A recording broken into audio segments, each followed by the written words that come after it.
ने अपनी दुल्हन का बिना घूंघट उठाए ही उसे जोरदार थप्पड़ मार दिया और फिर कमरे से बाहर निकल गया। अगले दिन मैं विदेश चला गया क्योंकि मेरे पिताजी ने मेरी शादी बिना मेरी इच्छा के करवा दी थी। 2 साल बाद जब मैं भारत लौटा तो एक बेहद खूबसूरत महिला ने दरवाज़ा खोला। उसके साथ एक छोटा बच्चा भी था।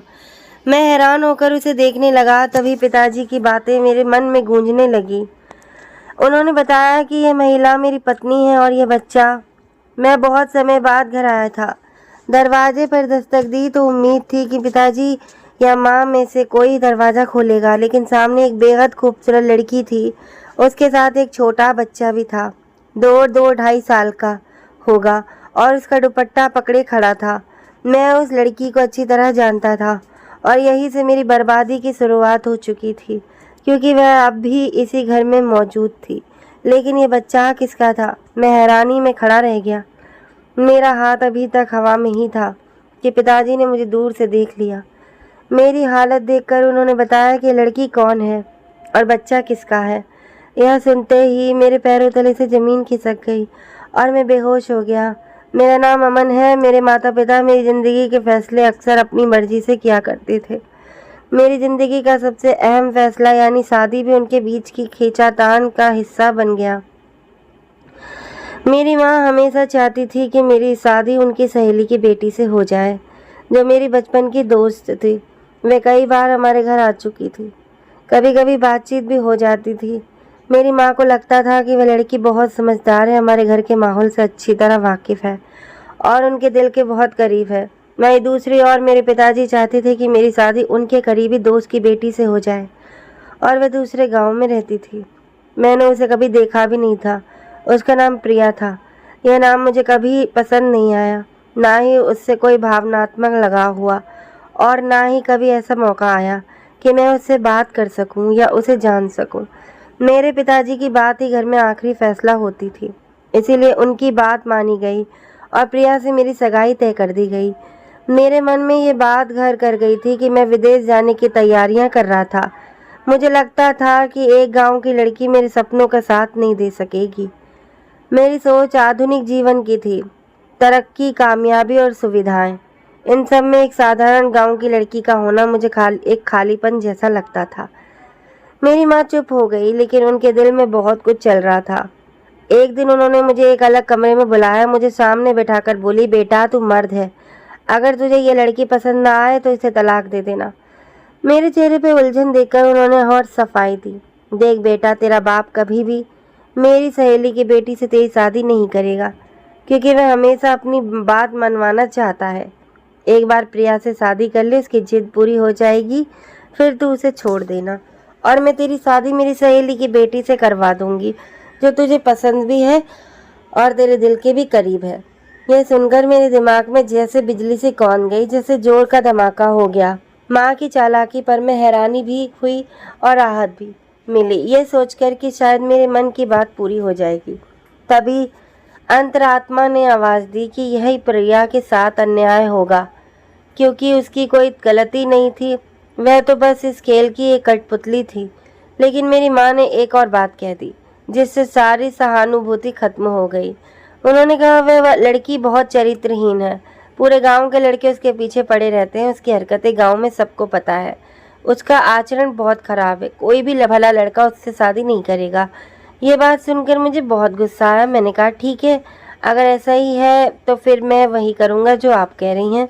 घर में शादी की तैयारियां तेजी से होने लगी, हर तरफ खुशियों की बातें होने लगी, मगर मैं अंदर से बेचैन था। मैंने प्रिया को कभी नहीं देखा था, ना ही उसकी कोई तस्वीर देखी थी, ना ही कभी उससे कोई बात की थी, ना ही उसके बारे में कुछ जानना था।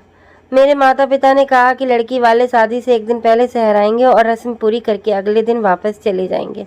लड़की यही मेरे साथ रहेगी। मुझे इस व्यवहार पर भी आश्चर्य हुआ कि वह अपनी बेटी की शादी इतनी सादगी से क्यों करना चाहते हैं, जैसे ये सिर्फ औपचारिकता हो। मेरे दोस्त और रिश्तेदार तैयारियों में जुटे हुए थे, निमंत्रण बांटे जा रहे थे, घर के हर कोने में खुशियों की गूंज थी, लेकिन मेरा मन कहीं और लगा हुआ था। मैं बार बार अपनी बचपन की सहेली को याद करता, जिससे मेरी कभी गहरी बातचीत नहीं हुई थी, लेकिन एक आत्मीयता जरूर थी। उसकी बातें, उसकी शरारतें मुझे बहुत याद आ रही थी। मैंने कई बार चाहा कि अपने पिता से बात करूं, उन्हें समझाऊं कि मैं खुश नहीं हूं, लेकिन हिम्मत नहीं हुई, क्योंकि मुझे पता था कि वे अपने फैसले से पीछे नहीं हटेंगे। उनका निर्णय अंतिम होता है, उनकी आंखों में आदेश होता है, उनके लहजे में अधिकार होता है। वह चाहते थे कि उनका बेटा भी वैसा ही जीवन जिए जैसा उन्होंने जिया। अब शादी की तारीख नज़दीक आ रही थी, घर में मेहमान आने लगे थे। मेरी माँ चुप थी, लेकिन भीतर ही भीतर बहुत खुश थी। उन्हें विश्वास था कि उनकी योजना सफल हो जाएगी, उनकी बात पूरी हो जाएगी। मुझे भी यही लग रहा था कि बस कुछ दिनों की बात है, शादी हो जाएगी, फिर तलाक हो जाएगा और फिर मैं अपनी पसंद से शादी करूंगा। ये सब मेरे मन में चलता रहा। एक और मेरी अंतरात्मा की आवाज़, दूसरी ओर माँ का प्यार, तीसरी ओर पिता का आदेश, चौथी ओर मेरी बचपन की दोस्त की याद और पांचवी ओर प्रिया का अनदेखा चेहरा। मेरी जिंदगी के यह दिन एक अजीब अधेड़ बुन में गुजरने लगे। ना रातों को नींद आती थी, ना दिन में चैन मिलता। मैंने कई बार प्रार्थना की कि कोई ऐसा चमत्कार हो जाए कि ये शादी टल जाए या प्रिया की तरफ से इनकार हो जाए, मगर ऐसा कुछ नहीं हुआ और शादी का दिन आ गया। प्रिया के घर वाले गाँव से आए थे, बहुत साधारण लोग थे। उनके चेहरे पर विनम्रता थी, उनके बोलचाल में भी नरमी थी। वो लोग किसी दिखावे या शान शौकत के कायल नहीं थे। उन्होंने रस्म निभाई और अगले दिन लौटने की तैयारी करने लगे। अब प्रिया मेरे घर की बहू बन चुकी थी और वह मेरे कमरे में आ गई थी।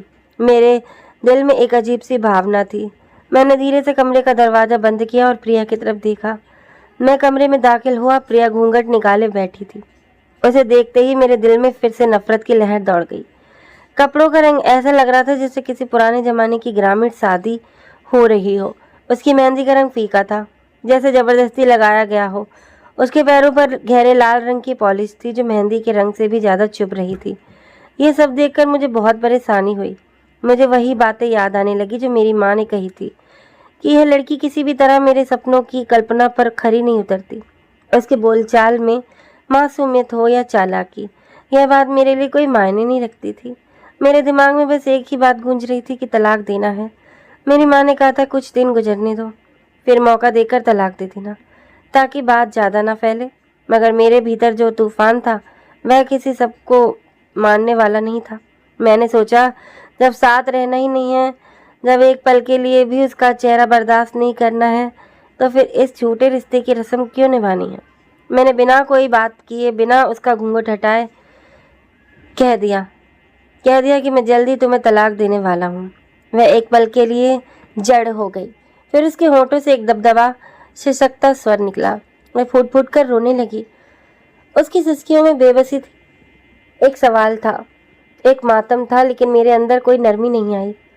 मैं चुपचाप दरवाज़ा खोलकर कमरे से बाहर निकल गया, जैसे कुछ हुआ ही नहीं हो, जैसे मैंने कोई जिम्मेदारी निभाकर खुद को मुक्त कर दिया हो, जैसे मेरे कंधों से कोई बोझ उतर गया हो। मेरे कदम बाहर की ओर थे। मेरी सोच अब आज़ाद हो चुकी थी। मेरे चेहरे पे कोई भाव नहीं था, मेरे दिल में कोई दुख नहीं था। मैं अपने कमरे में गया और दरवाज़ा बंद कर लिया। कुछ देर चुपचाप बैठा रहा, फिर फ़ोन उठाया और अपने दोस्त को कॉल की। मैंने कहा, अब कोई रुकावट नहीं बची, अब मुझे बाहर जाना है, जल्दी टिकट का इंतज़ाम करो, अगली उड़ान से निकलना है। जब मेरे पिताजी को इस बात की खबर मिली तो घर में जैसे तूफान आ गया। हर कमरे से चीखें सुनाई देने लगी। मेरी छोटी बहनें डर गईं, मेरी माँ हैरान रह गई, लेकिन चुप रही, क्योंकि ये सारा योजना तो उन्हीं ने बनाई हुई थी। उन्हें मेरे फैसले पे पछतावा नहीं हुआ, बल्कि वह संतुष्ट नजर आई। उन्होंने सबको यही कहा कि लड़के का मन नहीं माना तो क्या किया जा सकता है। मेरे पिता ने मुझे कमरे में बुलाया। उन्होंने पहली बार मुझे गुस्से से देखा और पूछा, ये क्या तमाशा है। मैंने उनकी आंखों में देखा और कुछ नहीं कहा। उन्होंने फिर पूछा, क्या प्रिया में कोई कमी थी। मैंने बिना सिर झुकाए कहा, वह मेरे साथ बदतमीजी से पेश आई। उसने एक ऐसी बात कह दी जिसे मैं सहन नहीं कर सका। मेरे पिता ने कहा, पहली रात ही कोई ऐसा करता है। मैंने कहा, मैं मजबूरी में था, वह मुझे बर्दाश्त नहीं हुई। मैंने कहा, मैं इस शादी के लिए तैयार नहीं था, लेकिन मुझे मजबूर किया गया। सबको ये कहानी सुना दी गई कि प्रिया ने मेरे साथ दुर्व्यवहार किया था। कुछ लोगों ने विश्वास किया, कुछ नहीं, लेकिन बात फैल गई। प्रिया अपने गांव में लौट गई। वह एक शांत स्वभाव की लड़की थी। उसने कुछ नहीं कहा, बस चुपचाप सब सह लिया। उसके साथ क्या हुआ ये नहीं किसी ने नहीं पूछा और ना ही सोचा।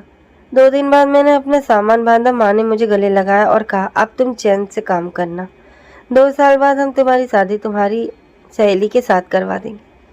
उन्हें भी अब एक ऐसे लड़के से रिश्ता चाहिए था जो विदेश में कमाता हो। मैंने माँ को देखा और हल्की मुस्कान दी। मैंने कहा, अब मैं किसी से शादी नहीं करूँगा। मुझे किसी से प्रेम नहीं है, मुझे केवल खुद से प्रेम है। मुझे अपनी आज़ादी चाहिए। वह लड़की मुझे सुंदर लगी, इसमें कोई शक नहीं, लेकिन वह सिर्फ एक चेहरा थी, एक छवि जो कुछ पल अच्छी लगी फिर भुला दी गई। मैंने कहा, अब मैं वही शादी करूँगा जहाँ मेरा मन करेगा, अपनी इच्छा से, अपनी पसंद से। अब कोई जोर ज़बरदस्ती से नहीं होगी, ना कोई सलाह लूँगा और ना ही किसी से समझौता करूँगा। मेरी माँ के सपने भी वहीं टूट गए, मेरे पिता की जिद भी खत्म हो गई और मैं वही सब कुछ पीछे छोड़कर विदेश चला गया। विदेश जाने से पहले मैंने अपनी पत्नी को तलाक के पेपर भेज के उसे तलाक दे दिया। मैंने सोचा कि अब मेरी ज़िंदगी, मेरे फैसले, मेरी इच्छाएं किसी और के नियंत्रण में नहीं रहूँगी। मुझे रिश्तों की भेड़ियाँ नहीं चाहिए, मुझे समाज की परंपरा नहीं निभानी थी। मुझे सिर्फ आगे बढ़ना था, सिर्फ सफल होना था। प्रिया के साथ जो रिश्ता था वह खत्म हो गया। एक पल था जो बीत गया, एक नाम था जो अब मेरे मन से मिट चुका था। अब मुझे ना प्रिया से कोई सहानुभूति थी, ना मेरी सहेली से कोई उम्मीद, ना पिता के फैसलों से कोई जुड़ाव। मुझे अब सिर्फ अपने सपनों से मतलब था, सिर्फ अपने रास्ते से वास्ता था। यहाँ विदेश में एक नई जिंदगी शुरू करने के सपने लेकर मैंने सब कुछ पीछे छोड़ दिया। अपना देश, अपने माता पिता, अपनी पुरानी जिंदगी को अलविदा कह दिया। दिल में एक ही इरादा था, खुद को साबित करूंगा, सफल होकर दिखाऊंगा। दिल में एक खालीपन था, एक अकेलापन था जो समय के साथ और गहरा होता गया। फिर एक दिन मैंने एक लड़की को देखा। ना तो वह मेरे धर्म की थी, ना मेरी भाषा बोलती थी, ना मेरे देश की थी, लेकिन उसकी आंखों में एक आकर्षण था, उसके अंदाज में एक मिठास थी। उसके साथ समय बिताना अच्छा लगने लगा था। बातें करना, बाहर जाना, घूमना फिरना, सब कुछ जादू जैसा अनुभव हुआ। दिल ने चाहा कि उसे अपनी ज़िंदगी का हिस्सा बनाऊं। दिल ने कहा कि एक बार फिर किस्मत आजमाई जाए। इसीलिए हमने कोई मैरिज कर ली। कागजी औपचारिकताएं पूरी होते हुए हम साथ रहने लगे। शुरुआत में सब कुछ नया था, सब अच्छा लग रहा था। उसका अंदाज, उसकी मुस्कान, उसकी बातें, सब कुछ दिल को भा रहा था। लेकिन जैसे जैसे समय बीतता गया, हकीकत सामने आने लगी। समझ में आया कि यह लड़की वैसी नहीं थी जैसी मैं चाहता था। उसका जीवन का नज़रिया मेरी सोच से बिल्कुल अलग था। मैं एक पारंपरिक पति था। मैं चाहता था कि जब मैं घर आऊं तो खाना तैयार हो, मेरे कपड़े साफ सुथरे हों, घर साफ हो और मेरी पत्नी का चेहरा खुशबू से महक रहा हो। लेकिन यहाँ सब कुछ उल्टा था। मैं थका हारा घर आता तो वह कहती, चलो खाना मिलकर बनाते हैं। कभी कभी कहती, आज तुम ही खाना बना लो, मैं बहुत थक गई हूँ। मेरे लिए यह सब नया और अजीब था। यह व्यवहार मुझे पसंद नहीं था। मैंने ये सोचकर विदेश का रुख किया था कि यहाँ मुझे आज़ादी मिलेगी, सुकून मिलेगा। लेकिन एहसास हुआ कि मैं एक ऐसे रिश्ते में बंध गया हूँ जहाँ प्यार कम और समझौते ज़्यादा हैं। वह हर बात में खुद को मर्द से ज़्यादा जैसा जताने की कोशिश करती थी। वह खुद निर्णय लेने वाली थी, अपने मन की चलाने वाली थी। उसे किसी की बात सुनने की आदत ही नहीं थी। मैं चाहता था कि मेरी बात मानी जाए, लेकिन वह चाहती थी कि मैं उसकी बात मानूं। वह एक स्वतंत्र सोच वाली स्त्री थी और मैं परंपरा पसंद पुरुष था। मैंने घर बसाया था शांति के लिए, लेकिन अब ये घर एक रणभूमि बन चुका था। मैं अपनी पत्नी से पत्नी जैसा व्यवहार चाहता था, लेकिन वह स्वयं को पत्नी कहलाने में खुशी महसूस नहीं करती थी। वह कहती थी कि दोनों समान हैं, दोनों काम करें, दोनों जिम्मेदारियां बांटें। मैंने कभी ऐसा सोचा भी नहीं था, न मेरे घर में कभी ऐसा हुआ था, न मेरे वातावरण ने मुझे यह सिखाया था। मैं उलझने लगा, मैं थकने लगा, मैं बदलने लगा। वह मुझे अब बोझ लगने लगी। उसके हर वाक्य में चुभन महसूस होने लगी। मैं उससे नफरत करने लगा। मैं मेरी हर बात को टाल देती। मेरे सपने एक एक करके बिखरने लगे। मेरी इच्छाएं दम तोड़ने लगी। मेरी पहचान एक खौल में बदल गई। मैं अपने माता पिता से भी बात नहीं कर सकता था। वे पहले ही मुझसे नाराज थे। मेरी माँ को प्रिया के साथ किया गया व्यवहार याद था। मेरे पिता को भी मेरी पसंद पर पीड़ा हुई थी। मैं कभी कभी फ़ोन करता था, लेकिन ज़्यादा बात नहीं हो पाती थी। माँ चुप रहती, पिता ठंडे लहजे में बात नहीं करते। वह पैसे तो नहीं मांगते थे, लेकिन मैं भेजता रहता था, पर वह उन्हें निकालते नहीं थे। जैसे मेरा अस्तित्व ही उनके लिए व्यर्थ हो चुका हो। मन में कसक बढ़ती गई, अपराध बोधक दिल को काटने लगा। मैं सोचने लगा कि ना यहाँ सुख है ना वहाँ का रह गया हूँ। माता पिता को नाराज किया सुख के लिए, लेकिन सुख मिला ही नहीं। अब तो लगता है कि मैंने स्वयं से भी विश्वासघात किया है। मैंने दर्पण देखा तो एक अजनबी चेहरा दिखाई दिया। वह चेहरा जो कभी अपने सपने करता था अब निराशा में डूबा हुआ था। वह चेहरा जो कभी मुस्कुराया करता था अब चुप्पी की तस्वीर बन गया था। मैंने उस लड़की से बात की। मैंने कहा कि हम साथ नहीं चल सकते। वह भी कुछ दिनों से यही सोच रही थी। वह भी प्रसन्न नहीं थी, लेकिन अलग होना आसान नहीं था, क्योंकि कानूनी रूप से हम बंधे हुए थे। दिल से हम टूट चुके थे। इस संबंध से बाहर निकलने के लिए मुझे कई कानूनी प्रक्रियाएं से गुजरना पड़ा। मुझे उसे कुछ धनराशि भी देनी पड़ी, कुछ चीजें छोड़नी पड़ी, लेकिन मेरे पास धन की कमी नहीं थी। मैंने सब कुछ दे दिया, बस जान बचानी थी। वह एक बुरा सपना बनकर मेरी जिंदगी में आई और चुपचाप चली गई। उसके जाने के बाद मैंने गहरी सांस ली, जैसे कोई बोझ उतर गया हो। लेकिन दिन ने फिर वही सवाल किया, अब कहाँ जाऊं? परदेश में अकेले रहना मुश्किल था।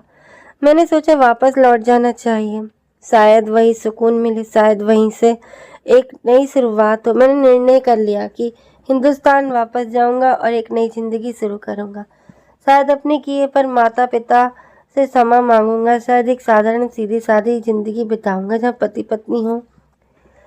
पति हो, जहाँ स्त्री स्त्री हो, पुरुष पुरुष हो, जहाँ रीति रिवाजों और रिश्तों की कदर हो, जहाँ एक दूसरे को निभाने की भावना हो। मैंने अपना सामान बांधा। वीजा समाप्त होने का इन समय निकट था।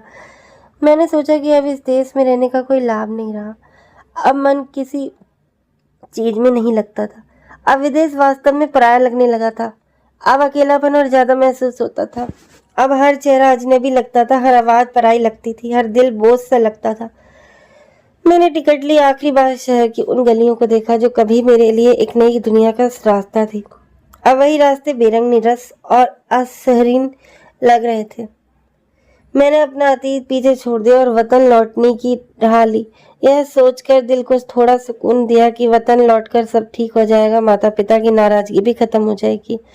माँ तो माँ होती है, कुछ आंसू देखकर पिघल जाएगी। पिता समय के साथ नरम पड़ जाएंगे। दिल में यह भी उम्मीद थी कि शायद मेरी गलतियों को भुला दिया जाएगा, शायद मुझे गले से लगा लिया जाएगा। लेकिन जब हवाई अड्डे पर कोई लेने नहीं आया तो दिल में जैसे एक ठंडी हवा उतर गई, जैसे अब भी दिलों में ठंडक जमी हुई है, जैसे मेरी वापसी की कोई प्रतीक्षा ही नहीं कर रहा था। घर के रास्ते, बचपन के वे पल याद आने लगे जब माँ दरवाजे पर खड़ी होती थी, जब पिताजी दरवाजा खोलते थे, जब भाई बहन खुशी से गले लगते थे। लेकिन अब दरवाजे के बाहर मैं अकेला खड़ा था। दस्तक दी तो दृश्य सामने आया। उसने मेरी सोच को झंझोर दिया। दरवाजा खोलने वाली लड़की को देखकर पल भर को सांस थम गई। दिल धड़कना भूल गया। मन में सवालों की बौछार होने लगी। ये कौन है? ये यहाँ क्या कर रही है? इतनी सुंदर, गरिमामयी और आत्मविश्वासी, जैसे किसी फिल्मी दृश्य से निकली हो। वह मुझे देख रही थी, जैसे पहचानने की कोशिश कर रही हो। उसके चेहरे पर आश्चर्य और उलझन के मिले जुले भाव थे, जैसे वह भी मुझे देखकर चौंक गई हो। तभी एक छोटा बच्चा उसके पास आया और उसका दुपट्टा पकड़कर खड़ा हो गया। वह बच्चा बेहद सुंदर, मासूम, चमकती आंखों वाला, गुलाबी गालों वाला, नन्हे हाथ पांव वाला, जैसे कोई गुड़िया हो। फिर वह बच्चा रोने लगा तो वह लड़की झुककर उसे गोद में उठाया और बेहद कोमल आवाज में अंग्रेजी में कहा, तुम क्यों रो रहे हो मेरी जान? फिर उसे लेकर एक और चली गई और मैं वही स्तब्ध रह गया। मन में सवालों की गूंज तेज हो गई। ये लड़की कौन है? ये बच्चा किसका है? यहाँ क्या हो रहा है? तभी पिताजी नजर आए। उनके चेहरे पर गंभीरता थी, लेकिन आंखों में थकावट और समय की गर्द जमी हुई थी। उन्होंने मुझे देखा और कहा, बेटा ये प्रिया है। मैं वहीं खड़ा रह गया। मेरे होंठ सूख गए, मेरी सोच रुक गई, दिल जैसे एक धड़कना ही छोड़ गया हो। मन ने जैसे इस बात को मानने से इनकार कर दिया। क्या ये वही प्रिया थी जिसे मैंने देखे बिना तलाक दे दिया था, जिसे मैंने बिना स्वीकार किए ठुकरा दिया था, जो मेरे लिए सिर्फ एक रस्म थी, एक जिम्मेदारी थी, जिसे निभाने का कोई इरादा ही नहीं था? लेकिन सामने खड़ी लड़की किसी और ही दुनिया की अलग लग रही थी, जैसे समय ने उसे संवार दिया हो, जैसे किस्मत ने उसे निखार दिया हो, जैसे प्रकृति ने उसे मेरे फैसले को झूठा साबित करने के लिए ही बनाया हो। लेकिन इन सब से भी बड़ा झटका वह बच्चा था जो उसके साथ था, जो उससे चिपका हुआ था, जो मेरी ओर भी देख रहा था। मेरे कदम जैसे जमीन में धंस गए। आवाज़ मुश्किल से निकली। मैंने पिताजी से पूछा, ये बच्चा किसका है? उन्होंने चुपचाप कहा, ये तुम्हारा अन्ना बेटा है। यह सुनकर मेरे कदम लड़खड़ा गए। मैंने कहा, पिताजी आपको कोई गलतफहमी हुई है, ऐसा कुछ भी नहीं हुआ। मैंने तो प्रिया का चेहरा तक नहीं देखा था। मैंने तो सिर्फ इसीलिए तलाक दी थी कि मैंने तय किया था कि मैं अपनी पसंद से शादी करूंगा। मैंने तो उससे कभी भी बात नहीं की थी, दिल से तो उसे अपनाया ही नहीं था। फिर यह बच्चा कैसे हो सकता है? पिताजी ने मेरी ओर देखा और कहा, पहले अंदर आओ, मैं तुमसे कुछ बात करना चाहता हूँ। मैं चुपचाप अंदर आ गया। दरवाज़ा बंद हो गया। मेरे कदम भारी हो गए थे, सांसें तेज थी, दिल में उलझनों का तूफान था। माँ सामने आई, चेहरे पर बरसों की जुदाई की छाया थी, लेकिन आंखों में माँ का अपनापन था। उन्होंने मुझे गले गले लगा लिया, मेरा माथा चूमा और कहा, सब कुछ तू छोड़ गया था ना, पर मैंने तेरा इंतजार किया, कभी नहीं छोड़ा। माँ ने मुझे माफ़ कर दिया, गले से लगाया, उनकी आंखें नम हो गई। मुझे वो सुकून मिला जिसकी तलाश में मैं विदेश गया था, पर जो वहाँ कभी मिला ही नहीं। हाथ मुंह धोया, खाने की खुशबू महसूस की, भोजन की चौकी पर बैठा और माँ के हाथ का बना खाना खाया। दिल में एक अजीब सा सुकून उतर आया, लेकिन मन में सवालों की गूंज थी। पिताजी ने कहा, अब मैं तुझे असली बात बताता हूँ जो तू नहीं जानता, जिससे तू हमेशा अनजान रहा, जिसे जानना अब तेरे लिए बहुत ज़रूरी है। मैं चुपचाप बैठ गया, निगाहें उनकी ओर थी और दिल तेज धड़क रहा था। अब पता नहीं क्या सुनने को मिलेगा, क्या राज खुलेगा जिसने मेरी दुनिया बदल दी थी। पिताजी ने गहरी सांस लेते हुए मेरी ओर देखा। प्रिया को देखकर शायद उन्हें वह अपनी बेटी जैसी लगी थी, और वह नज़र जो मैंने उस पर डाली थी वह मेरे पिता से छुपी ही नहीं रह सकी थी। उन्होंने अपनी निगाहें झुका ली, जैसे मेरे दिल में किसी ने खंजर घोंप दिया हो। प्रिया रसोई में से पानी का जग लेकर निकली तो रक्षित उसके पीछे पीछे आ गया। वह जग रख कर अंदर चली गई। मैंने रक्षित को गोद में उठाने की कोशिश की तो वह रोने लगा। रक्षित की चीख सुनकर प्रिया बाहर आई और मेरे हाथों से उसे लेकर चुप कराने लगी। मेरा मन हुआ कि समय का चक्र रोक दूं, यह दृश्य स्थिर कर दूं। मेरी आंखों के सामने वही स्त्री थी जिसे मैंने ठुकरा दिया था, जिसे मैंने उसकी सूरत देखे बिना ही तलाक दे दिया था। मेरे भीतर एक टीस उठी। अंतर्मन ने मुझे धिक्कारना शुरू कर दिया। पिताजी की आवाज़ ने उस पल की खामोशी तोड़ी और वे बोले, ये बच्चा हमारा है, इस घर की रौनक है। प्रिया जैसी लड़की को तूने खो दिया। अब देख, वह न केवल पढ़ाई में सबसे आगे रही बल्कि चरित्र में भी तो बेदाग है। मेरे दोस्त ने जब दिल थाम कर तुझसे अपनी बेटी की शादी की थी तो तूने गर्व था कि उनकी बेटी अब शहर जाएगी, तरक्की करेगी, अपने पति के साथ दुनिया देखेगी, लेकिन तूने तो उसे कुछ भी देखने का मौका ही नहीं दिया। तूने एक पल में धैर्य नहीं रखा और एक स्त्री को जो कुछ समय पहले तक तेरे नाम से जुड़ी थी बिना किसी कारण ठुकरा दिया, उसे बिना बोले ही अंधेरे में धकेल दिया। प्रिया ने भी वह समय देखा है जब उसने रो रो कर अपने पिता की तस्वीर को भिगो दिया था।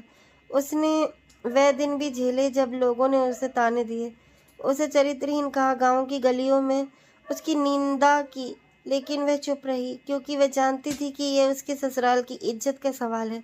अगर वह बोलती तो उसके ससुराल वालों का सिर शर्म से झुक जाता, लेकिन उसकी चुप्पी ने सब कुछ कह दिया।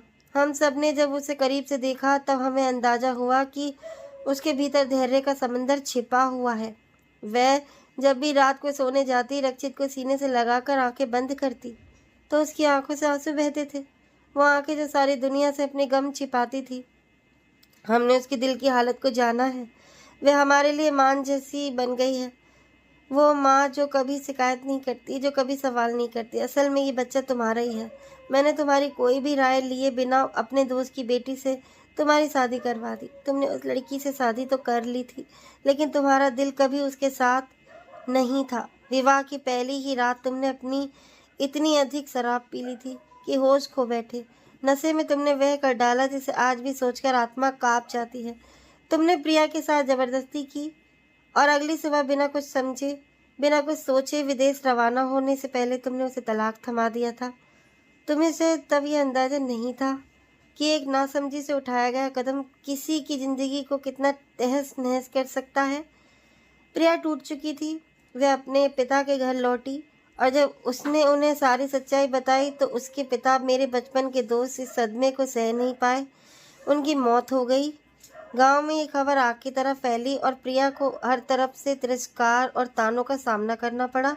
प्रिया गर्भवती थी और लोग उसके चरित्र पर उंगली उठाने लगे थे, पर हमें पता था कि वह बच्चा तुम्हारा ही है, हमारे खून का हिस्सा। समय बीता और जब उस मासूम का जन्म हुआ तब तुम्हारे छोटे भाई ने एक फैसला लिया।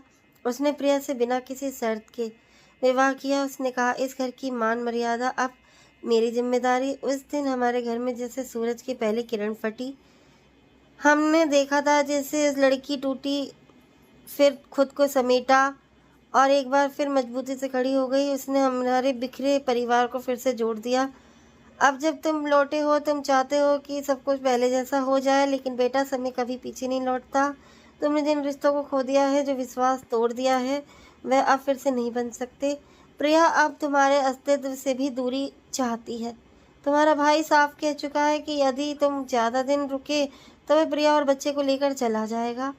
हम नहीं चाहते कि रक्षित, जो अब हमारा पोता है, हमसे दूर हो। प्रिया अब केवल माँ है, पत्नी है, बहू है और इन्हीं जिम्मेदारियों में इतना खो गई है कि तुम्हारे लिए उसके दिल में अब कुछ भी विशेष नहीं था। ना प्रेम, ना गुस्सा, ना शिकायत। सब कुछ उस दिन समाप्त हो गया था जिस दिन तुमने उसे छोड़ा था। अब जो प्रिया हमारे साथ है, वो एक नई प्रिया है और तुम्हारे लिए अजनबी है।